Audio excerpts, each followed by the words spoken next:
Okay. Do you have any questions before we start? Okay. How long is this going to take? Not too long. Can I hear my farts? Hello everyone and welcome to my channel. My name is Mandy Meehan and I'm glad you're here. Don't make fun of me. I'm not making fun of you. Do I have to talk loud like that? I have a really quiet voice. Well, I am super excited about today's video because I finally got my wonderful husband to sit down and film this with me. You guys have been asking for us to do a video together, so here we are. Well, this is James, my wonderful husband, and today for this video, we thought we might as well tell you guys our story, our love story. The fun thing about this story is that both of us have very different perspectives on how the story went. Mm. And when she says very different, what she means is one of them is right, one of them is wrong. No, it's not true all perspective. The first important thing is when we met, so it was summer 2014, right? Yep. At a church event, more so after a church event. So I'm interning at one of our church locations, and James and some other interns, he was interning at the time, they're like, hey, there's this new location, let's go and visit it. So they come, I meet them all, and I give them a tour, and somewhere along the way, he kind of stops, and we're having a conversation. Usually I can't tell when someone's being flirty, but in this situation, I could really tell that he was being flirty. So I can always tell when someone is being flirty, and in that situation, Mandy was definitely being flirty. Okay, so here's the important part of the story. So at that time, I was actually in a relationship with someone else. So it wasn't a serious relationship, though. As you can tell, by the fact that we're married now. Right. So my perspective is, okay, this guy's being flirty. I need to like create a wall.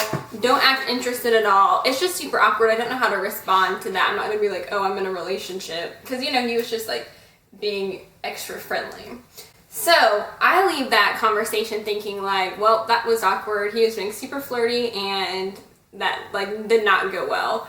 And he left the conversation differently. Yeah, so she said that I was being extra friendly. She was being extra flirty. No. And so when I walked out of that conversation, I thought, wow, I'm just a this nice chick person. is totally into me. So I went back to my campus, told my mentor, I was like, dude, I met the girl that I'm going to marry today. And he looked at me and he was like, yeah, okay, who is it? And I told him, Mandy Groeschel. He said, no, you did not meet the girl you're going to marry. And I said, no, yes, I'm serious, dude. She was totally into me. We were flirting. She was so into it. And, you know, little did I know at that time that she had a boyfriend. Okay, so that happened. Then it was actually the next week, there was another church conference-y camp event that was happening that we were both serving at. And I think it was during that time that you found out that I wasn't single. Mm-hmm. Yes, but before he found that out, I do remember he was like, I was frazzled working on something, and he was like, let me swoop in to the rescue and help you out, like, and I was not having it at all. Yeah. I was being nice and helpful, and you didn't like that. It was a little too much. Yeah, so during this event, I found out she had a boyfriend, and, you know, at first I was a little bit bummed out, but then I quickly just came to the conclusion that, listen, here's the deal. They're probably going to break up, so I'll wait. So you did. Yeah. You waited. I waited. You waited. Fast forward a little bit, really not that long. So the relationship I was in, you know, wasn't the right thing that God had for me, so that ended. Like I said, wasn't a very serious relationship. So that ended, and I ended up applying for one of the associate youth pastor jobs in Tulsa, which is where he's from, and got it and moved to Tulsa. So my second weekend, maybe first or second weekend in Tulsa, I go to visit his campus, his location, and because my roommate was there, not because you were there, because my roommate was there. Sure. And literally, I can't even explain. I had this weird feeling walking in the building, like something about James, didn't know what it was, like I was nervous about interacting with him again. It's so funny because when she says this weird feeling, we all know what that feeling is. No. That feeling is attraction. No. So she walked in feeling this attraction that she was just a little bit afraid of, as we can tell by her apprehension nowadays.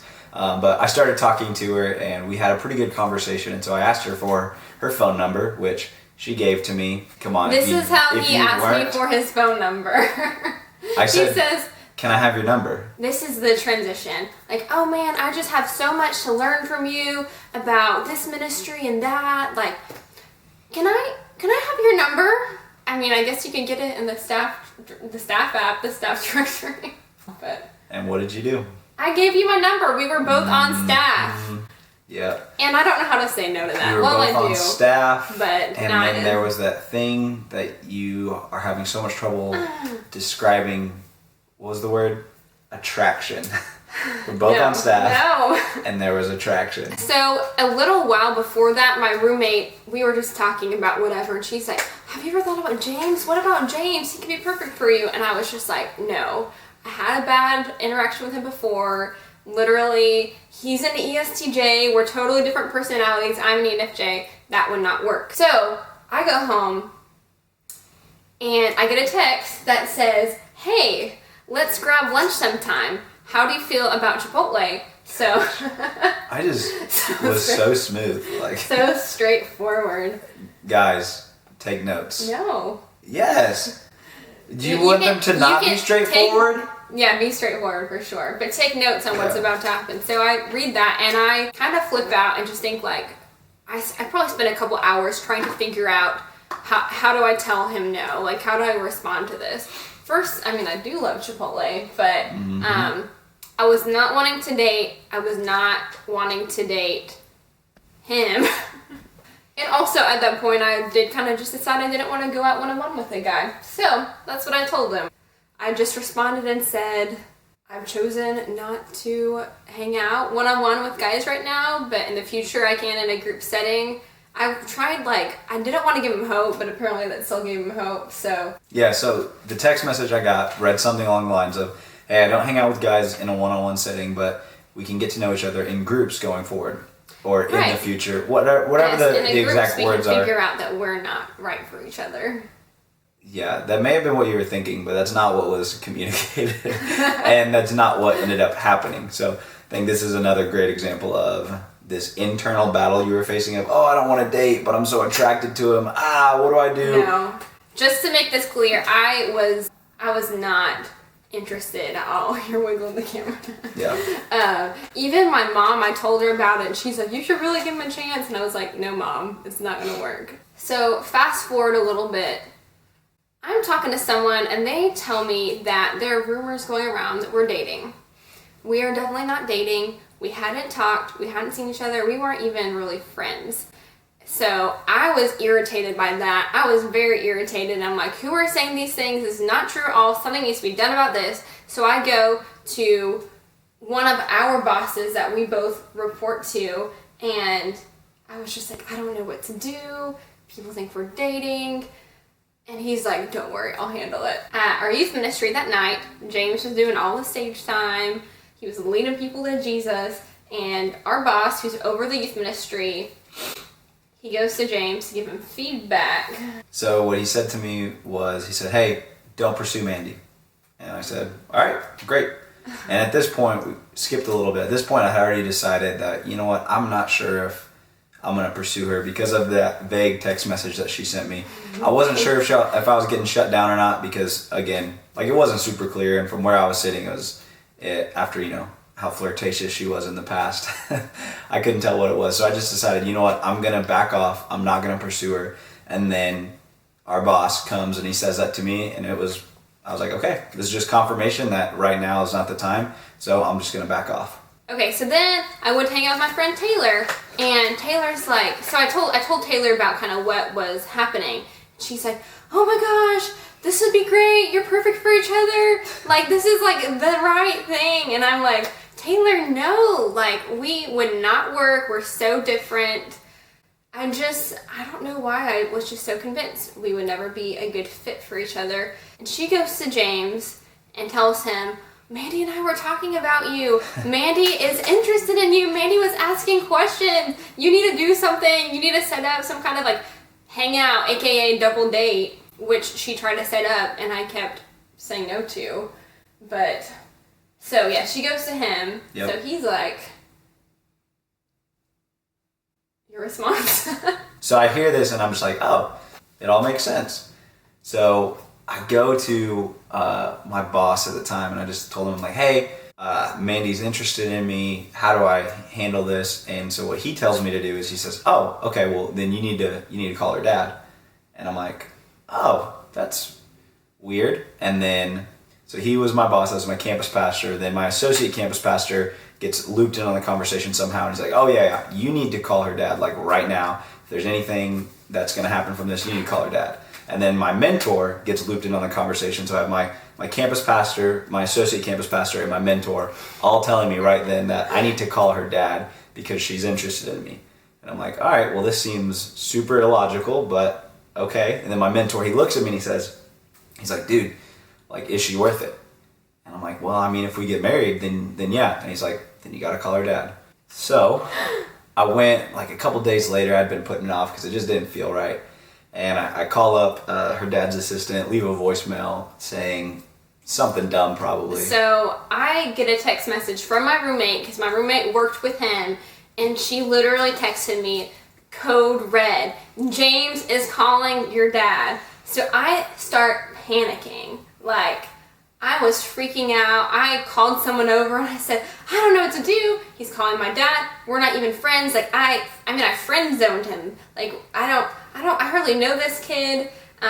So I call my dad and I'm like, hey dad, did some intern call your office to talk about something?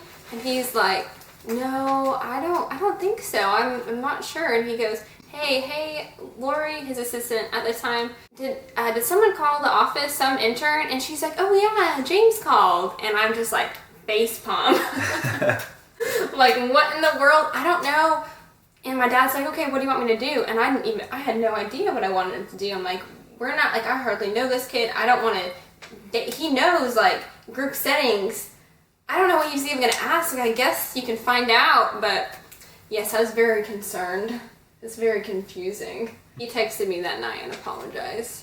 As soon as I called his assistant, left a voicemail, as soon as I hung up, I knew, wow, that was a terrible decision.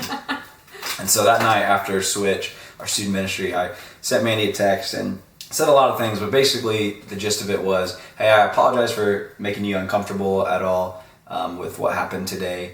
I am just really wanting to focus on this internship, and I'd love to just be friends because, you know, you might be crazy and crazy isn't my type. It really was something like that. It was very straightforward, very ESTJ. After that, this just kind of became a funny story. I told all my friends about, you won't believe what happened to me. This guy called my dad. Did not expect it to go anywhere at all. Yeah, so about 3 or 4 months later, we started hanging out with like kind of the same group of friends, and in that, man, my whole mindset was, look, I'm not trying to date this girl. I'm just going to try to make things as not awkward as possible. Yes, so he definitely did distance himself. So when that happened, that's finally when I started to notice things a little bit. Gentlemen, that is called playing hard to get. Being a challenge works every time. Yeah. So that really, I was like, he's not talking to me at all, and I want to talk to him. So eventually, we ended up talking, and then talking a little bit more, and then a little bit more, and then it was like not really awkward anymore. Then he came to something at my the church, the campus that I was at, and we ended up talking quite a while. And then that happened again another time. We went to church with a group of friends, and we ended up talking in the parking lot for a couple hours. Yeah. And I went back to my apartment and talked to my roommate, and I just told her, like, I kept telling myself, I can leave right now. I don't have to stay and talk to him. I don't know why I'm just staying here. I was very confused. I had a really hard time admitting feelings to myself. Yep, that's a pretty consistent theme throughout this story. Yep, so we started having more and more conversations that went longer and longer, and it just became pretty clear that I was totally into this girl, and that, like I predicted, you know, a year ago at this point, this was going to be the girl I'm going to marry. So eventually I text her, I'm like, hey, there's a lot of ambiguity between us, and I would love to clear that up. Would you mind getting coffee with me tomorrow? And so we sit down in this coffee shop. I am sweating bullets, absolutely terrified because I know I'm just going to tell her what I feel. And so we sit down and I just tell her, I think I asked her like 2 small talk questions, and I said, I'm just going to get to the point.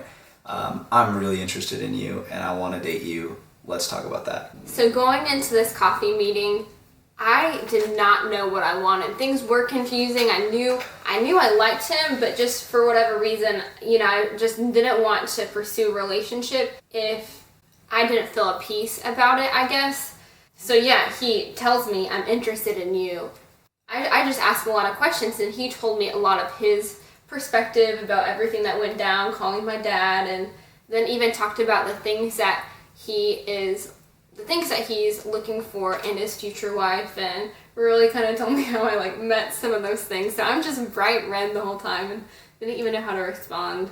So my 4 non-negotiables in what I was looking for in my future spouse were: number 1, they have to love Jesus. Number 2, they have to have a great personality. They have to be able to have good conversations. And number 3, they have to be committed to personal development, because I'm going to keep growing, learning, and changing, and I need them to be able to go on that journey with me. And then last but certainly not least, they have to be smoking hot. It took me a while to know how to respond to all of that, but really I kind of figured out that I did like him, and even just that conversation, the way that he led through it, I realized I'm like, man, he does have so many qualities that I want in a future husband. I basically told him after that, I'm like, I'm not exactly sure where I want this to go, but I know that I would like to do this again, and I'd like to get to know you better in a more casual, that sounds weird, but like going to coffee and doing things like that. I mean, that was pretty exciting. So from then on, we kind of like would go on like a date once a week for a little bit. We were getting to know each other, and really he was kind of waiting on me to like know I wanted to move forward. So I remember the day that I knew that I wanted to really pursue a relationship with this man, and we both got the opportunity to speak a message at our church, and we decided to practice it together. So I was watching him practice, and I knew like, man, like this guy is awesome. He is such a spiritual leader. I was like, oh, like I am gonna tell him I'm like ready to kind of move forward a little bit. So I waited to tell him until after he preached, and I was there watching, and before we left, I told him, I'm ready for you to meet with my dad. And I peed in my pants. That's actually what he said. He said, I think I just peed in my pants. Yeah, so after that phone call, months later, you finally got to have that conversation. For those of you watching, it, maybe sounds a little bit old-fashioned for him to get the father's permission or to meet with his dad, but just for me, that's something that in my family that I value, and that we've decided as a family that we want our family to be a part of it and to get to know him too. And he's gonna vet him and ask him questions and different things that I wouldn't do, and give me really good wisdom, and give both of us wisdom as we're moving forward in our relationship. So yeah. Yep. So he passed the test. So that's how we started dating. Then there's a lot more that went into our boyfriend-girlfriend relationship. Dated for 7 months until James proposed. So that's how we met, how our relationship started, and then we both knew and had conversations and knew that marriage was coming soon. The day of, it was magical. We went hiking. He told me to go home and, go shower, go get ready, then we'll go to dinner, movies tonight. And I'm like, I don't need a shower. I'm fine. Like, I can just wear my gym clothes. Like, it'll be cool. And, I didn't think about the fact that he was strategically setting me up to, like, look nice for his proposal. So I remember I did think to myself, like, what if this is it? What if it's tonight? And then I'm like, no, it's not tonight. Like, I mean, if it is, like, I'll be content with what I'm wearing, but I didn't put as much effort as I could have. So then we go to Zootopia. Yes. Yeah. So good. It is so good. Then we were like gonna go to dinner afterwards. So we're driving in the car. I said like, okay, so we're gonna go to dinner, where we're gonna go? And I remember he said like, actually, I'm not that hungry. And that is when things started to get weird, because he is always hungry. Literally, I was like, you're not hungry? go to dinner? Something's off. So he's like, let's go to this park kind of place and go for a walk. And I'm like, okay, that'll be fun. So we get out of the car and he grabs a journal. And this journal is something that I gave to him for Christmas. And he started writing me really sweet notes in it. And he would give it to me, and then I would give it back to him. Then I started writing notes back. So we kind of had this journal that we had written notes back and forth to each other with. And so I see the journal, and it was pretty suspect. But I just was telling myself, like, this is not it. This is not it. And he even said, you know, I just wanted to do something more romantic for our date today, and I was just like already about to cry because I thought that was the sweetest thing ever. So I just kind of distract myself at that point. Like, I'm not even thinking about a possible proposal anymore. We're walking on a bridge, and I'm just kind of like prancing along, like literally not paying attention to anything.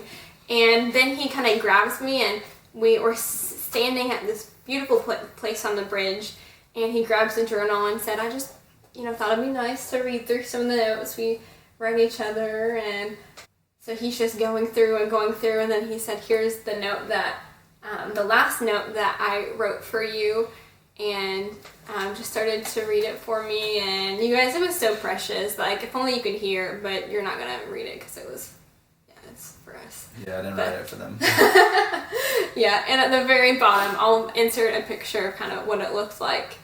It said to turn the page, and so I'm like shaking, like I know what's coming at this point, and I turn the page, and as I'm turning, it's like everything is in slow motion. Like, I'm turning the page, all of a sudden he's like on his knee, and I'm freaking out, and I scream, are you serious? I grab the journal and I literally slam it onto the concrete.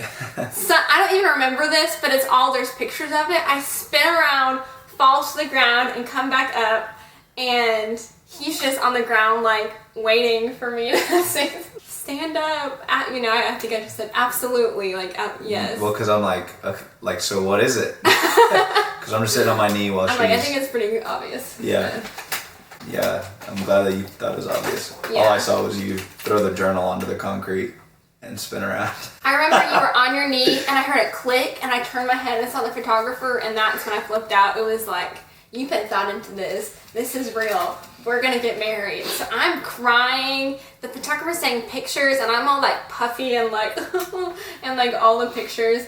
And then he's like, your family and friends were all at my parents' house for a party, and I'm like, why did you think of all the greatest things? You're gonna be the best husband ever. So now we're married. Yep. Almost been a year, and we couldn't be happier. I'm very, very thankful that I did give him a chance. I turned him down a couple of times, but in the end, it all worked out. Yeah, being married has been an absolute blast. This is probably the hardest thing I've ever had to do. Is talk on this camera. It's super awkward. But, well, I'm thankful for James for doing this with me. I would love to do like a marriage Q&A soon, so I might ask you to send in questions. We'll see if we'll commit to another video. But thank you guys so much for watching. We'll say bye, Felicia. Some people don't like that, but I don't care. You ready? Bye, Felicia.